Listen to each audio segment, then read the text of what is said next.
Recording in progress. If you ever like maybe you want to make a few extra bucks, you could be the lady who does the recording in progress voice. Recording. I love that. That's gotta be like $100 right there. A few minutes later. This is my friend Liz. Liz and I have been friends for a while, years. We have a similar background in that we do a lot of stuff virtually, online, a lot of music online. We have overlapping tastes in music and experiences and stuff like that.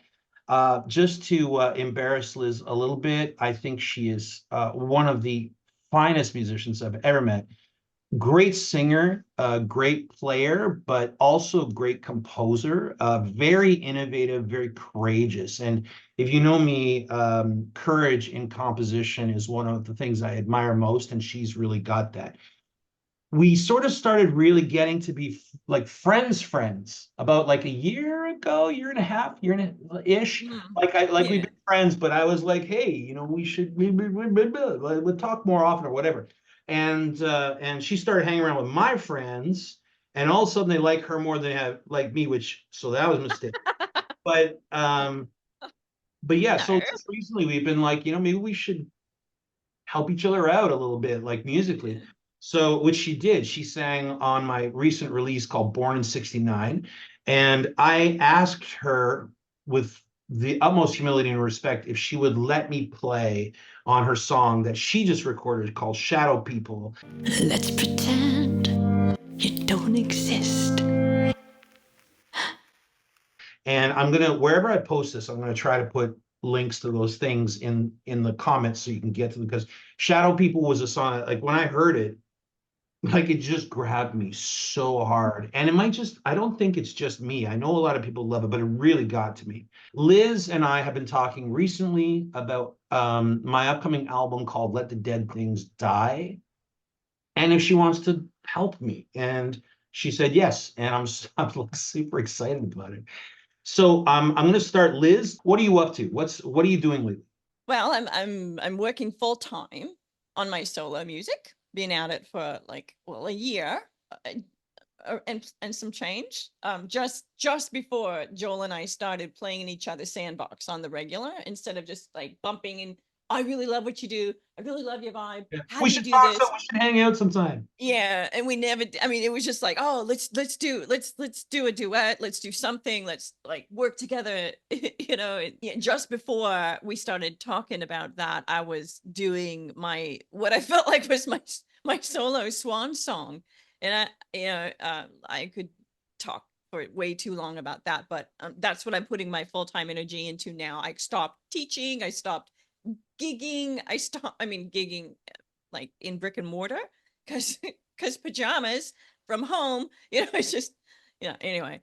By the way, those of any of you who have heard Liz or me play in Second Life, I promise you, this is not what we wear. What you're looking right now, this whole put together, well, I mean, this is as high as it goes for me as far as put together goes, but these are my pajamas. It's the pajama type of industry. So tell me more about what you're doing. What's going on like right now? But since you introduced me to your friends, I'm also working with them, mainly Allison and Drew.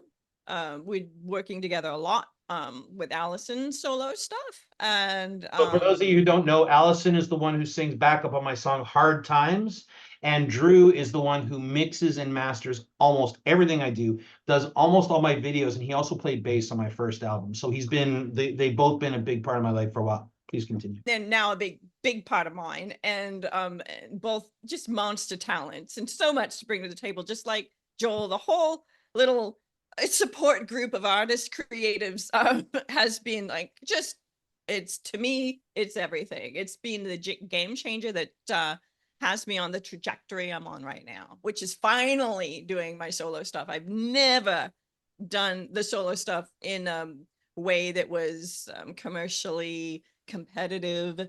I only ever worked in bands or duos or some kind of a situation where the people were involved. So, but now I'm like doing any genre I want to. And if you know me at all, You probably don't, but I am interested in many different genres and I can wear lots of different hats. And when people say I do a variety, that's kind of a cliche thing that people say, oh, I do a variety, but I really do a variety. I mean, it's like you name it, So right? tell the people who are watching this where they can catch you live online and what you have released that they can buy in recently. Well, I'm working on at the moment. I have 2 albums nearly finished. But almost all the singles are out in distribution at the moment. And I could talk about all the streaming platforms, which I've been kind of pushed into, but I'll put something in the comments that people can click on. oh, okay, cool. Yeah, but Bandcamp is my that's my go-to because I'm trying to raise funds because I'm a dual citizen and I'm always going back and forth between countries, and it's really expensive as an artist to do, as an indie, like obscure, like, you know, underground kind of person. I'm much obliged if you, or Yeah, you can get them for free yeah. if you like, or Liz, join Patreon. But Liz why also am I does. pitching it? No, no, no. I want to do that. I want to introduce people to you because I want people to understand why I was seeking to bring you in on this stuff. Liz has a courage. So she's got the knowledge, like she knows the theory, she plays great, she sings great, she's got all that nailed down. But one of the things about Liz that I really like, and I think sets her apart, in my opinion, is that she has a lot of courage. So she does stuff that other people who are equal to her in skill, which is not tons of people, but people who are equal to her in skill don't always have the guts to do something that people haven't heard before. And I know Liz will resonate immediately when I say, like, sometimes that works and sometimes it doesn't, but I like that that was one of the things that pulled me to her as an artist. So Liz is also doing a ton of her own work. So like she works really fast and tends to produce a lot of stuff, works with Drew, who does my mixing and mastering and stuff. And we just started talking about Let the Dead Things Die. She's caught a number of my shows, so she's become familiar with the material, especially the new stuff that's coming out. And we just talked about which songs she'd like to get in on. And so you picked 4 songs that you're going to do some contribution to. Murmur, The Kiss Goodnight, Handwritten Apology, and the wait, don't say it. Somewhere someday. So That's it. 4. Yeah, So 4.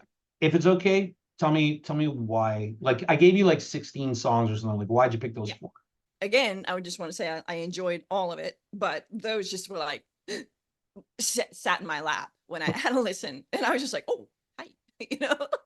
You know what's So funny about you picking Murmur is like there's a few songs that I'm doing right now from the new album that like everybody's into. Nobody seems to be into Murmur at all. Like I'm doing it anyway. Like it's going on there, right? Like that's the thing. I don't care what everybody can hate that song. I'm still putting it on. But I was surprised you chose that. yeah, well, yeah, it was a really strong one for me. Yeah, yeah, I always liked it, you know, hearing it live, and plus it had that familiarity to, you know, so yeah, but I always enjoyed it. So it just jumped in my lap, and but I know what you mean about songs. Like I have songs that when you like shadow people so much, that surprised me because, and then there was another one in my if anybody clicks on and looks at my singles, another one for me is Hardest Part. The wake up, pull it together, climb on out of your head. It's the only way. Which I thought was fully self-indulgent. I was taught long ago, and I'm busting out of all these old thinking patterns and stuff, but old ways of thought. What Yeah. I'm trying to say is it's neat when you have a song that you feel like is only for you, that only you will get, and that is not popular. Why can't you write something nice? You know, I've heard, but Nobody yeah, even I like. nobody bothers saying that to me anymore, which is almost like an insult. Like people are just kind of like, yeah, like we know you can't. Like I don't know what that's about, but see, what you're describing though is the opposite for me. because you're like, I wrote this song, I think it's totally self-indulgent, and then it turns out like people love it. I wrote Murmur, and I'm like, everybody's gonna love this tune. It's gonna be, and like people are like, like that. Like I still do it, and I stopped feeling that people are gonna love this thing a long time ago. I don't know. You get a feeling though, like you do a certain song. When I did Handwritten Apology, I knew that some people would vibe with it, and I wasn't sure. And I don't want to overanalyze it. Like you can overthink these things and make it ridiculous, but I did kind of feel like it's just more relatable, because a lot of my songs are about like, here's the universe cracking open in the middle or whatever, but like this is just basically like, she dumped me, like, or whatever, or like I miss a girl. And I think like it's easy to make a joke about that, and certainly like Paul McCartney and John Lennon had their conversations about it, but I think like if it's relatable, it's valid. Yeah, I do get a chill when I go, it's good. This is good. Yeah, I think get this that is too. I think this is good. Yeah, It I get makes that my too. skin move when my skin goes, and I'm like, you know, Yeah. yeah, I pay attention to that in all like art and music and life and sunsets and everything like that. I'm like, this is stop and pay attention. You learn how to play, you learn how to sing, you learn how the theory, so you can put the chords together and the melodies and stuff, and then you learn arranging, then you learn your tricks, and you learn your mixing and mastering, and you get all that stuff down. All of that is really important, but at like whatever you're doing, the job is to make people feel something they understand. And like all the rest of the stuff's fantastic, but it means nothing if you don't get there. If you Yeah. don't get to that, where people are feeling like, even, and what's cool is like, it doesn't even have to be something they've experienced, but if you write it in a certain way, they can feel it and they understand it. And I mean, In their own way, sometimes. in their own way. And sometimes that Yeah. works for me and sometimes it doesn't. Like I'm still learning about that. But what I did realize is like, nobody cares what guitar I'm playing. Nobody cares how like what microphone I'm singing into. Nobody cares about any of that. But if I can get them to cry, or like they want to dance, or they get done with a song, they want to call their mom, like whatever. No. But I mean, I feel like that's my life goal as a musician, to do those, to make it feel like that. Same. I am right there with you. Me Yeah. too. Yeah. So did you release BFF? Like, is it out? I did. It is. Okay, out. tell me about BFF. Okay, I'm just gonna be totally honest here. Yeah, just say it. This is, it's funny because I used to only write depressing music. So, but, and then hence the little quip that I made about why can't you write something happy? But it is a happy song, and I did it because I wanted to change the trajectory of my career when I started doing my swan song solo stuff. The song's about platonic love and friendship, family stuff are really sought after in sync licensing.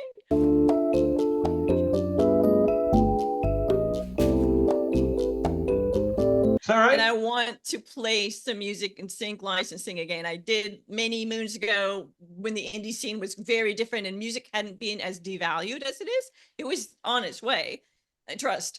But it was nowhere near what it is now. But I did place a little moment on a Disney show. Look, I can't do this anymore. My head is throbbing. Anyway, that paid me a lot of money, and that was 100 bazillion years ago. And I'm still getting like little trickles of off the old royalties back end. But what I'm saying is I want to reboot that, and I want the prosperity to be able to fund what it is I'm doing, because this is my joy. If I don't do music like this, I'm so sad, and it's just not good for anybody. So BFF came from a brief, like literally a brief that they're looking for music about friendship, and that it is always sought after. So I'm like, I could do that. That's a great So song. It's one of my favorites. Like, I actually only heard it for the first time a little while ago. And what's interesting, like I get what you're saying, but like you wanted to write something that fit a particular objective, but like it's so authentic. I actually think, just knowing you, like people watching this may not know you as well as I do, but I think it'd be really hard for you to do like a Chad Krogery kind of like just right to the charts kind of song. I just don't think that's you. I just don't think that's you. I think that even when you're trying to write something like, I need to make $1 million, what's a song like, I think you're still gonna write like something really authentic, because I just don't think you can do like the formula A plus B on these charts in this demographic, therefore the odds of this being a hit are, I just don't think that's something Yeah. you're good Believe at. me, I've been fed all that. And Yeah, I me was, too. you know, yeah, like from like back in the 90s, that was like the clinics you go to for this and that, and you're in taxi and you do.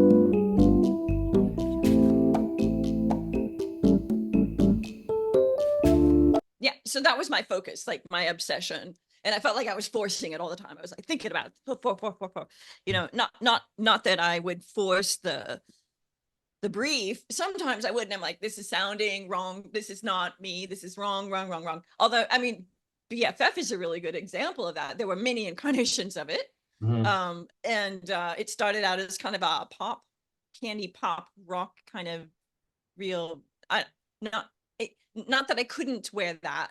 It just I was know. going in the wrong direction. So there are 3 other songs. Why did you choose the Kiss Goodnight? Well, honestly, I've heard you do it a lot. Mm. and I always liked it. And it was like, it felt like my old buddy. So I'm like, yeah, holding hands with that one. No worries. Yeah. You know, So when I wrote that, I wrote that just as the pandemic was kind of kicking in, and I recorded that, and I was like, this is trash, and I put it away for like 3 years, and then I never throw anything away, and because I go back through it, you know, you look at an old thing you wrote, you forgot about it, you go back after a few years, you look at it, you're like, I'm seeing this from a whole new perspective. I was like, I can make a yes. song out of this, so I Yes. changed around the drums, and I added a vocal part, and then I did a couple of things that are just very red heavy, like a little bit of the Arabic stuff that I put into Yep. it. Yeah, so anyway, that one I would never have thought, but I did it. So I'm glad you picked No, it. I love it. That's It's good. cool. And I'm Um, excited to see how it evolves. The way I'm born in 69 changed. Well, that excites me. Being a part of that little process there, like you played it for me and I said, yes, okay, yeah, I totally hear. And I think I was wearing those pink fuzzy slippers and yeah, I remember that. oh, if you could find that clip, add it in. That's a I'm funny gonna thing. look for that, because that would be a perfect thing to interject. Edit it in here. Born in 69, like down there. Oh, I got some new slippers, by the way, that'll crush that. So the Okay. next time I send you a video like that, Yeah, you're going to be yeah. like, oh, Okay. upgraded slippers Yeah, and okay, that's good. ridiculousness. I wanted Yeah. to say, because you mentioned about taking old material, Yeah. that struck a chord with me, because that's really what I'm doing right now. Because I mean, I've been writing solo for many years. This is my first time being able to just be off and do everything I want to do. I've been revisiting some really old ideas, you know, like when this first started happening, and I was just like, screw it, I'm just gonna throw myself into this. Call the Police was my very first single ever as a solo artist. Yeah. I'm gonna have to call the police. Which is New era. available on all platforms, except maybe not Spotify eventually. I don't know. I'm still kind of on the Okay, see about so tell me your feelings about Spotify. So I joined, I mean, I didn't join. I allowed my music on their platform because a random young lady here in Australia found Call the Police, as it turns out. What a segue. My first single ever. It resonated with a random stranger from a reel that I'd put up on like one of the social medias. And she said, I love this. Where do I want to find, I don't see it on Spotify. And she's like, will you do that? And I said, yes, I will. Instead of being the crotchety old indie artist, which I'd become, like, oh, that'll never work. Yeah. Really, I got really cantankerous and crusty over all these millions of years of being in the business and the ups and downs and watching it change and devalue to the point where you have Spotify who pays the artist a fraction of a cent for each download while they're paying for their their jets and whatever, you know, their bloody hovercrafts and, you know, whatever. So I just kind of went, get over it, because I was going through a big shift in my trajectory, in my way of thinking. And I'm just like, I'm going to leave that old Liz behind, the cantankerous Liz, and just go into the new, looking at the indie scene, not at the negatives, like, oh, they're devaluing us and we're just like, we'll never get anywhere, blah, blah, blah, blah. Just do what you love to do and just put it out there to where people can hear it. And if it's on Spotify, then fuck it, you know, put it up on Spotify. So I did, but I still felt this little feeling inside, like, that really sucks, you know. And my husband's super into Spotify, and so he, you know, that's what he enjoys to use for his streaming, and so that's how he listens to me. So I was just like, I just go with the flow, whatever. I used to make the joke with you about well, maybe in 20 million years I might be able to shout you a pizza or something, you know, at Domino's, maybe. Okay, so we have not tons of time, Okay. but what I'm going to ask is, let me just say, I got to have a good question. Okay, so you picked 2 other songs. Handwritten Apology. Tell me why you wanted to sing on that. I just felt like it was sort of like you were letting me in on a secret, and it just felt so personal and authentic, extra, you know, like this vulnerable side that I don't know. It was just next level in that, like, kind of confessional. I have 2 songs like that on the new album that are the most sort of like personal, and which is weird because that wasn't my goal when I was trying to get away from really, really personal stuff and go like less autobiographical.